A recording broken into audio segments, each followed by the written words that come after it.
नमस्कार, मैं हूं विवेक यादव। एएनबी न्यूज देख रहे हैं आप। खबर की ओर करते हैं। मुख्यमंत्री पुष्कर सिंह धामी ने सचिवालय में कृषि, पशुपालन, पर्यटन और उद्योग से जुड़ी योजनाओं की समीक्षा की। इस दौरान उन्होंने अधिकारियों को निर्देश दिए कि सरकार की योजनाओं के माध्यम से रोजगार और स्वरोजगार के अवसर बढ़ाए जाएं। जन जन की सरकार जन जन के द्वार अभियान के जरिए इन योजनाओं की पूरी जानकारी जनता तक पहुंचाई जाए ताकि लोग इसका लाभ उठा सकें। मुख्यमंत्री ने युवाओं के कौशल विकास और उन्हें स्वरोजगार के अधिक अवसर देने पर जोर दिया। उन्होंने ये भी सुनिश्चित करने को कहा कि योजनाओं का पूरा लाभ समय पर मिले और बजट का पूर्ण परिणाम हासिल हो।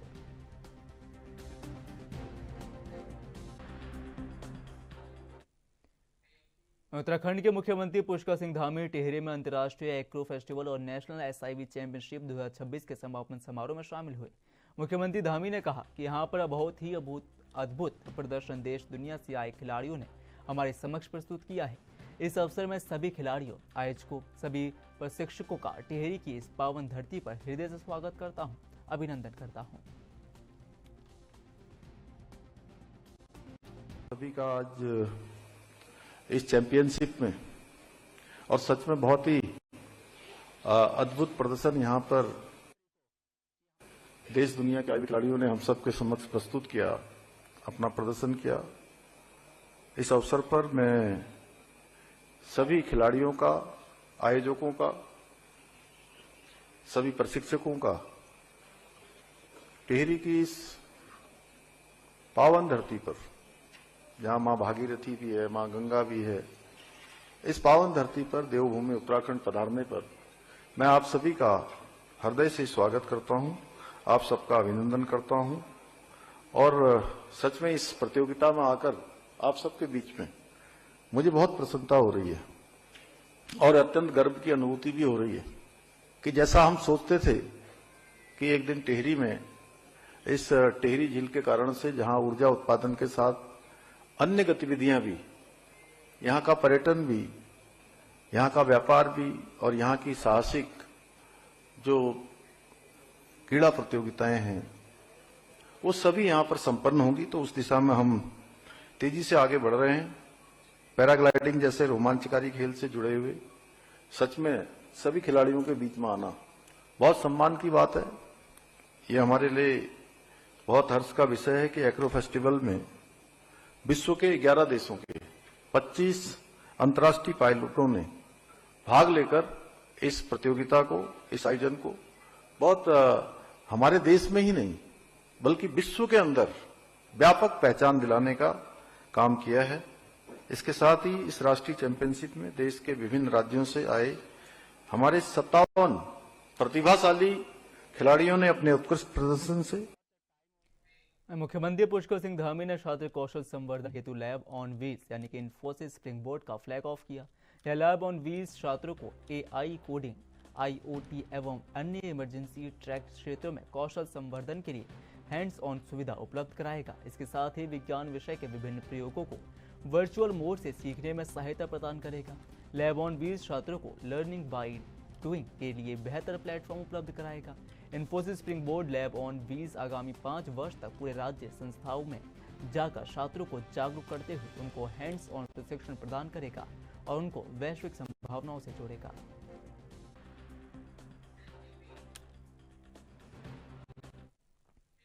उत्तराखंड से प्रदेश की बीजेपी सरकार का दावा है कि सीएम पुष्कर सिंह धामी के कार्यकाल में अब तक 27,000 से अधिक युवाओं को रोजगार प्रदान किया गया है। हालांकि प्रदेश कांग्रेस अध्यक्ष गणेश गोदियाल ने सरकार पर नौकरियां बेचने का आरोप लगाया है।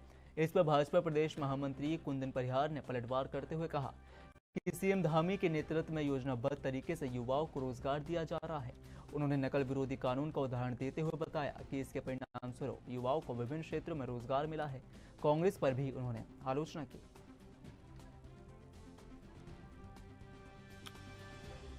स्वागत है।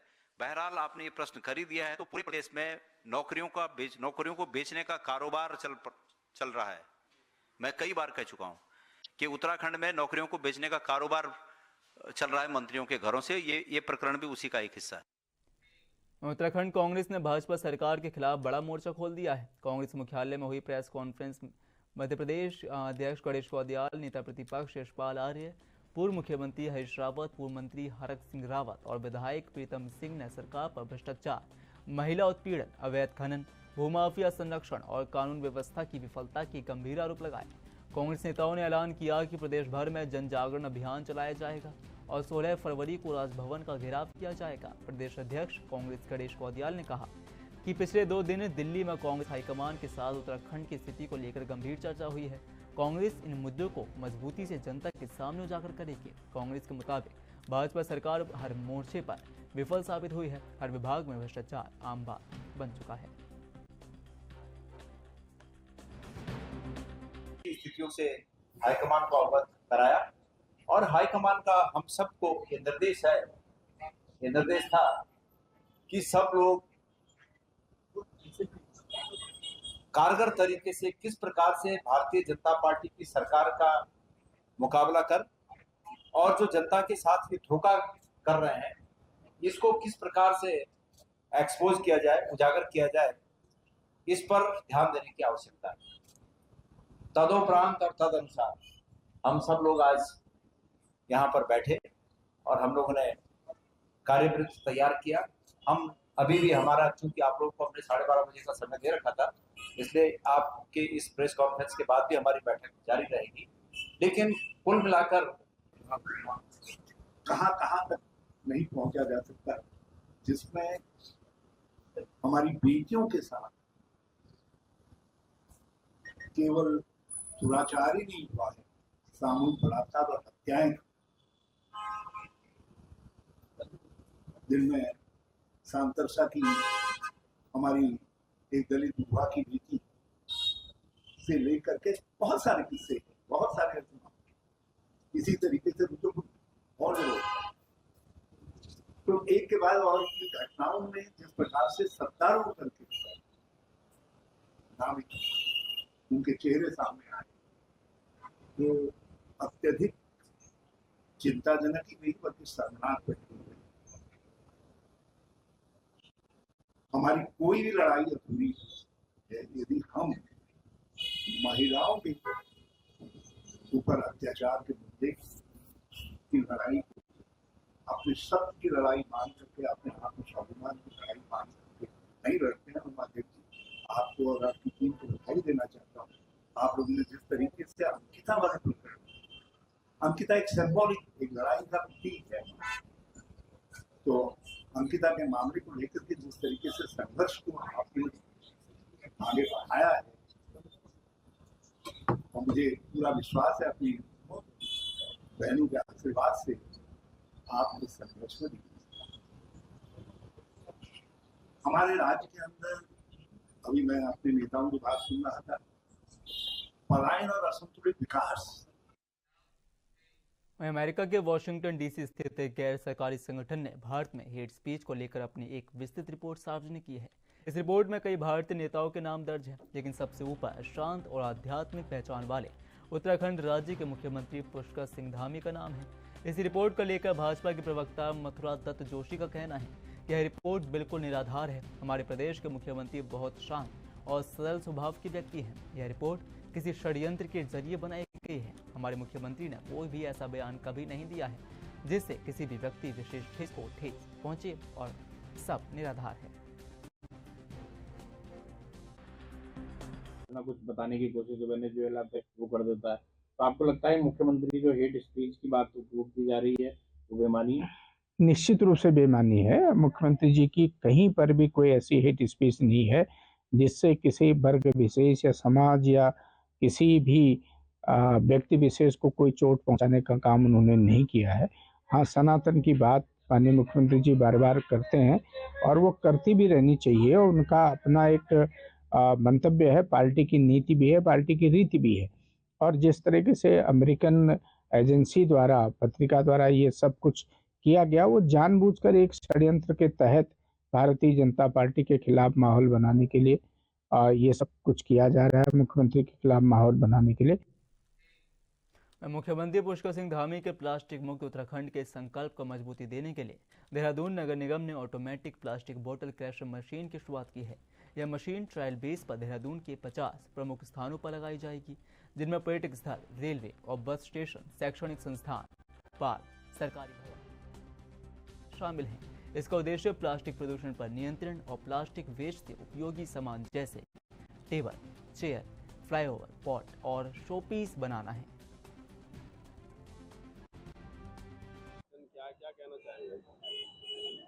देखिए, प्लास्टिक मूत्र मूत्र जो प्लास्टिक है, प्लास्टिक पूरा मुक्त हो उत्तराखंड, उसके दिशा में एक बेहतर प्रयास है। और बोतल क्रशिंग मशीन के द्वारा निश्चित तौर पर सिंगल यूज प्लास्टिक जो है उससे हम पूरे देहरादून को मुक्त कराएंगे। नगर निगम के द्वारा पूर्व में भी प्लास्टिक बैंक्स के माध्यम से सिंगल यूज प्लास्टिक के कलेक्शन पर जोर दिया गया है और वर्तमान में उसका एफिशिएंट डिस्पोजल कैसे हो सके उसी क्रम में ये बॉटल क्रशर मशीन लगाई गई है। जो यूज्ड बॉटल्स होती हैं उनको फाइन पैलेट्स में इस मशीन के द्वारा कन्वर्ट किया जाएगा, जिनका साइज 0.5 mm से भी कम बताया जा रहा है और इनको इजीली सर्कुलर इकोनॉमी के मॉडल के तर्ज पर फर्नीचर मेकिंग, रोड मेकिंग इत्यादि कार्यों में उपयोग किया जा सकेगा, जिससे कि जो हमारा प्लास्टिक वेस्ट हो भी रहा है जनरेट, उसको भी डिस्पोज किया जा सके। साथ ही साथ पहली बार मुहिम चलाई जा रही है कि सिंगल यूज प्लास्टिक को डिस्करेज भी किया जाए और जो उसका वेस्ट जनरेट हो रहा है उसको उपयोगी कार्य के लिए डाइवर्ट किया जा सके, सर्कुलेट किया जा सके।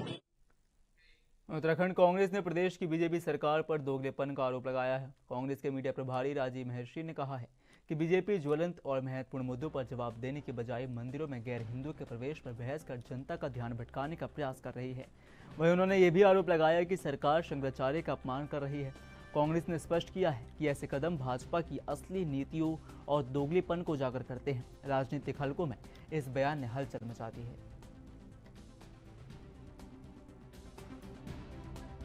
चार धाम यात्रा हो या हरिद्वार हो, गैर हिंदू बच्चे कहाँ पे देखते हैं? देखिए, कांग्रेस पार्टी का बहुत स्पष्ट मत है। कांग्रेस पार्टी ने बहुत ज्यादा साफ और स्पष्ट कर दिया इस चीज को कि भारतीय जनता पार्टी इन बातों के अलावा किसी और बात से सरोकार नहीं है। भारतीय जनता पार्टी को अंकिता के मुद्दे पर कांग्रेस पार्टी बार बार मांग कर रही है कि इसको जो है सिटिंग जज की निगरानी में इसकी सीबीआई जांच होनी चाहिए। ये सीबीआई जांच को डिक्लेयर करके बैठ गए। हमारे प्रदेश अध्यक्ष, हमारे अन्य वरिष्ठ नेता समय समय पर कह रहे हैं कि भाई आप किन पे जो है बिंदुओं पर ये जांच करेंगे, वो आप स्पष्ट नहीं कर रहे हैं। सुखवंत सिंह का अभी एक किसान का मामला हुआ, उसमें कोई कार्रवाई पुलिस के खिलाफ नहीं हो रही। उसके बाद तीसरा मुद्दा जो आजकल बहुत ज्वलंत है, वो जो विधायक है अरविंद पांडे जी और जो अन्य लोग उनके विधायक हैं, उन लोगों के खिलाफ जो मामले चल रहे हैं, जमीनों के, जमीन हड़पने के, इसके उसके, उस पर सरकार कोई जवाबदेही नहीं अपनी तय कर रही। उससे दिमाग हटाने के लिए जनता का इस तरीके के मुद्दे ला रही है। डोईवाला की होनहार खिलाड़ी वैष्णवी कौशल ने लेह लद्दाख में आयोजित खेलो इंडिया की राष्ट्रीय आइस हॉकी प्रतियोगिता में शानदार प्रदर्शन कर डोईवाला और उत्तराखंड का नाम रोशन किया है। कठिन बर्फीले मैदान और चुनौतीपूर्ण परिस्थितियों के बावजूद वैष्णवी ने आत्मविश्वास और साहस के साथ खेला। उनके प्रदर्शन से क्षेत्र में खुशी और गर्व का माहौल है। वैष्णवी ने बताया कि उन्हें खेल की प्रेरणा परिवार से मिली। पिता पूर्व राष्ट्रीय स्तर के वॉलीबॉल खिलाड़ी और मां बेटियों को खेलों में आगे बढ़ाने में हमेशा प्रेरित करती हैं। उनकी छोटी बहन यशवी भी आइस हॉकी में अपना भविष्य बना रही हैं।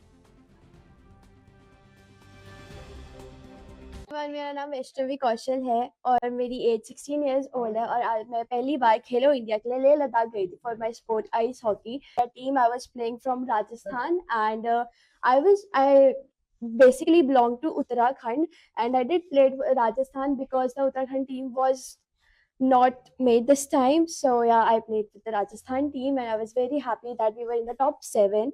And yeah, एक्चुअली मेरी सिस्टर है, वो पहले फील्ड हॉकी खेलती थी, तो फिर वो आइस हॉकी में पापा ने उसको करवाया एंड पापा was like that you should also try that game and I was like या, बोले कि you should also try that game. मैंने कहा ठीक है कि जरूर मैं ट्राई करूंगी एंड मेरा इंटरेस्ट जो है वो डेवलप होता रहा और मेरे माइंड में एक सेट हो गया था कि मेरे को एक बार नेशनल खेलो इंडिया के लेवल पे जो 6th एडिशन होने वाले खेलो इंडिया का, उसमें मेरे को खेलना है एंड बाय गॉड ग्रेस की मैंने उसे खेल लिया। मैं बहुत ज़्यादा खुश हूँ कि हम टॉप 7 में थे एंड बात रही मैनेज करने की, तो मैनेज करना तो बहुत डिफिकल्ट था, पढ़ाई और गेम्स को। तो साथ साथ में मैंने स्कूल से बहुत सारी छुट्टियां एंड ऑल ली थी। मेरे स्कूल वालों ने मेरे को बहुत ज़्यादा सपोर्ट करा था कि you should play national level. चलिए, खबर का सिलसिला यूं जारी रहेगा, पर वक्त है एक छोटे से ब्रेक का।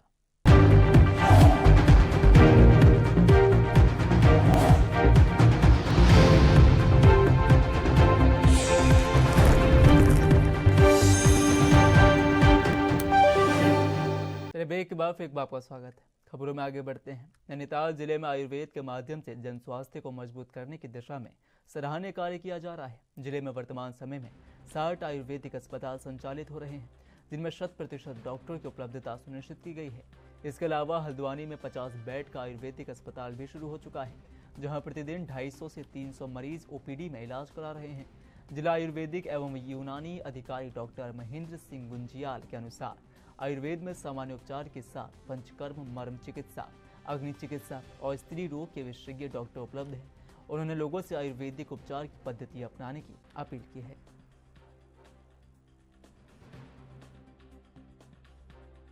जनपद नैनीताल में जब से मैं 2019 में यहाँ पर आया हूँ एज ए जिला आयुर्वेदिक अधिकारी, तब से आयुर्वेद की स्थिति बहुत काफ़ी बड़ी है, स्थिति बहुत अच्छी हुई है। और लगभग हमारे जो सीमांत क्षेत्र के जितने भी जो गांव में स्थित चिकित्सालय है, वहाँ पर उनको जो HWC वो जो वेलनेस सेंटर हमारे खुले हुए हैं, वहाँ उसके खुलने से उनको सारी सुविधाएं, ब्लड टेस्ट वगैरह हो जा रहा है, और उसके अलावा जो गर्भिणी महिलाओं का इलाज हो जा रहा है, और जनरल ट्रीटमेंट वगैरह बहुत बढ़िया चल रहा है।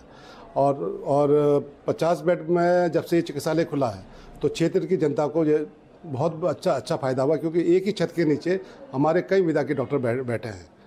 इस समय ही हमारे यहाँ पंचकर्म, छाड़सूत, मर्म चिकित्सा, अग्नि चिकित्सा, और इसके साथ साथ में हमारे एक होम्योपैथिक का जो आयुष डिपार्टमेंट का ही होम्योपैथिक का भी विंग चल रहा है, जिसमें मैक्सिमम पेशेंट हमारे जो है लोकल तो फ़ायदा उठाते ही हैं, और समीपवर्ती जो है प्रदेश के जो बॉर्डर एरिया के जो जितने भी जनपद है, वहाँ के भी जो कार्मिक जो जनता आके यहाँ इसका फ़ायदा उठाती है।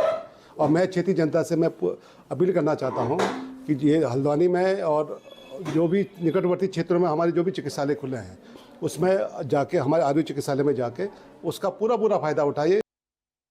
हल्द्वानी में आवारा कुत्तों का आतंक थमने का नाम नहीं ले रहा है। माली, बमोरी और पॉलिशीट इलाकों में एक खूंखार आवारा कुत्ते ने 15 से अधिक लोगों को काट लिया, जिससे इलाके में हड़कंप मच गया।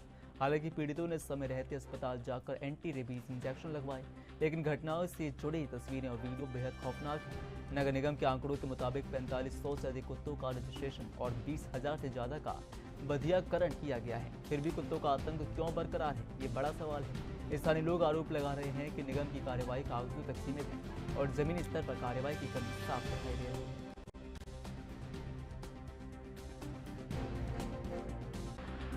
देखिए, कल एक आवारा कुत्ते द्वारा 10 से 15 लोगों को काटने की सूचना प्राप्त हुई, और इस पर तुरंत एक्शन लिया गया, और जो कुत्ता है उसको चिन्हित करके हमारे ABC सेंटर पर रखा गया है, और उसको फिलहाल ऑब्जर्वेशन में अपने सेंटर पर रखा गया है। नगर निगम द्वारा पूर्व से ही जो स्ट्रे डॉग्स हैं, इनको स्टेरिलाइजेशन का कार्य किया जाता है, और लगभग 20,000 से अधिक स्ट्रे डॉग्स को हम स्टेरिलाइज कर चुके हैं, और टीकाकरण हम इनका कर चुके हैं।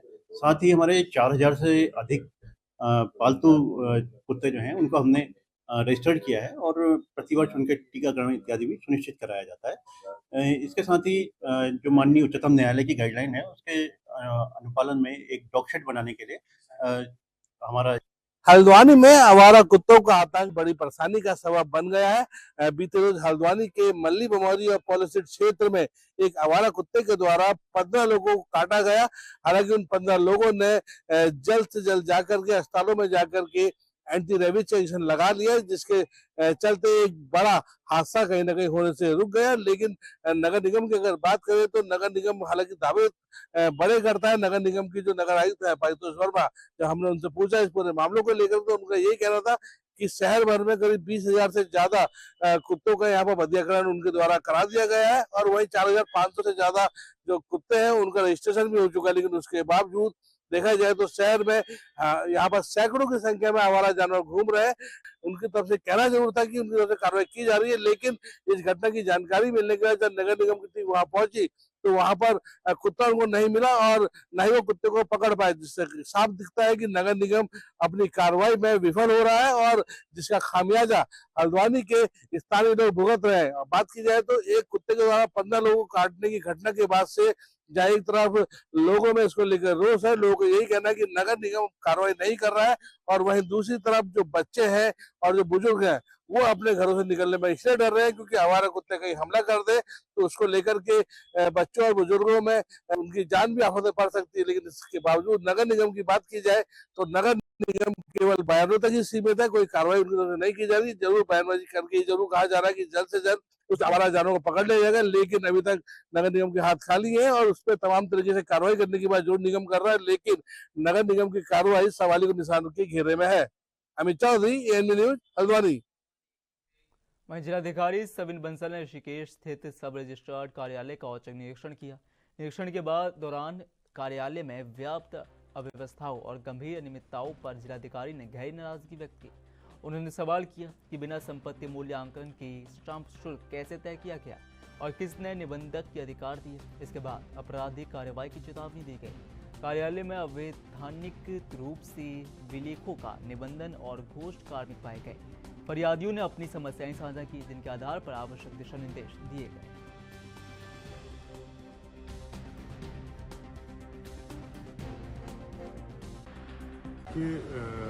हमारा जो पंजीकरण रजिस्ट्रार कार्यालय है वो आम जनमानस से जुड़े हुए बहुत ही महत्वपूर्ण एक कड़ी है, जहाँ पर प्रतिदिन सैकड़ों की संख्या में हमारे ट्रांजेक्शन होते हैं आवास के लिए या कुछ हमारे कमर्शियल ट्रांजेक्शन्स आय अर्जन का मुख्य साधन है हमारी गवर्नमेंट के लिए।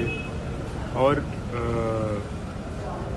चाहे वो फ्रेश परचेज सेल हो या रीसेल हो, उसमें आय अर्जन से कहीं अधिक ज़्यादा जो एक हमारे आमजन को सुविधा प्रदान करने का मैंडेट है और लक्ष्य है हमारी एडमिनिस्ट्रेशन का, गवर्नमेंट का, उसमें प्राय ये देखा जा रहा है कि जो एक्ट के अकॉर्डिंग, रूल्स के अकॉर्डिंग दिवस निर्धारित हैं कि कितने दिवसों में उनके ओरिजिनल डॉक्यूमेंट्स को हमें लौटा देना है और उसकी एक पूरी प्रक्रिया लेट डाउन है। कितने दिनों में यदि कोई अपनी नकल रजिस्ट्री मांग रहा है तो उसको ऑनलाइन ही निकाल कर दे देनी है, जो अर्जेंट, वेरी अर्जेंट और नॉर्मल नेचर की हैं उसमें भी 3-4 दिन से ज़्यादा का समय नहीं दिया गया है। और थर्डली, जो हमारा रजिस्ट्रेशन एक्ट में 47 धारा कहती है कि prima facie on the face of it, यदि हमें रजिस्ट्री करते समय ये नज़र आ रहा है कि उन्होंने कम शुल्क जमा किया है, जो वैल्यू ऑफ प्रॉपर्टी है उसके सापेक्ष जितना स्टैम्प शुल्क बनता था उससे कम जमा किया हुआ है, क्योंकि हमारे पास सर्कल रेट की प्रति रहती है, हमारे पास जो कमर्शियली या इंडस्ट्रियली नोटिफाइड एरियाज़ हैं उनकी सूची रहती है। लालकुआ में पुलिस क्षेत्र अधिकारी दीप शिखा अग्रवाल ने कोतवाली का अर्धवार्षिक निरीक्षण किया। इस दौरान उन्होंने शस्त्रों की जांच की और शस्त्रों की सूची में मिलान किया। मैस में खाने की गुणवत्ता परखते हुए मैस इंचार्ज को गुणवत्ता बनाए रखने के निर्देश दिए। उन्होंने कोतवाली के विभिन्न अभिलेखों का भी अवलोकन किया। साफ सफाई, वाहनों के रखरखाव और अपराध पर नियंत्रण के लिए कड़ी दिशा निर्देश दिए गए। साथ ही कच्ची शराब के खिलाफ विशेष अभियान चलाने की बात कही। कोतवाली लालकुआं का अर्धवार्षिक निरीक्षण किया गया। तो इसमें जो हमारा कोतवाली परिसर है उसकी साफ़ सफाई, रखरखाव, इसके अलावा जो हमारी मेस है, मेस में जो खाना बन रहा है उसकी क्वालिटी, उस पर निरीक्षण देखा गया। इसके अलावा जो हमारे माल हैं या दफ़ा 60 जो पुराने आबकारी के माल हैं उनका रखरखाव, उनके डिस्पोजल के लिए निर्देश दिए गए। और जो हमारे अभिलेख हैं, जो कार्यालय में अभिलेख मेंटेन होते हैं, कि वो अच्छे से मेंटेन इनके द्वारा किए जाएँ। इसके अलावा इनको निर्देशित किया गया कि जो भी हमारे आर्म्स एम्युनिशंस हैं उनका प्रॉपर साफ़ सफाई हर वीकली बेसिस पे करें और जो हमारा परिसर है उसको खूब अच्छे से श्रमदान करके अच्छे से साफ़ सफाई करवाएं। देखिए, जैसे मेरे द्वारा इंस्पेक्शन किया जा रहा था तो कुछ चीज़ों में जैसे आपदा प्रबंधन का सामान है या कुछ ऐसी चीज़ें थी जो एक्सपायरी हो चुकी थी या काम नहीं चालू हालत में नहीं थी, तो उसकी हमारे द्वारा रिपोर्ट भेजी जाती है और इनको निर्देशित किया गया है कि इसको शीघ्र चेंज करके जो चालू हालत में उसको प्राप्त करें। देखिए, इसमें अभी पूर्व में भी हमारे द्वारा कोतवाली लाल कुआं में जो लावारिस वाहन है उनकी नीलामी की जा चुकी है। अभी कुछ माल अभी भी शेष है, तो उसके लिए हमारे द्वारा रिपोर्ट प्रेषित की जा रही है। जैसे मूल्यांकन होता है आगे भी की जाएगी।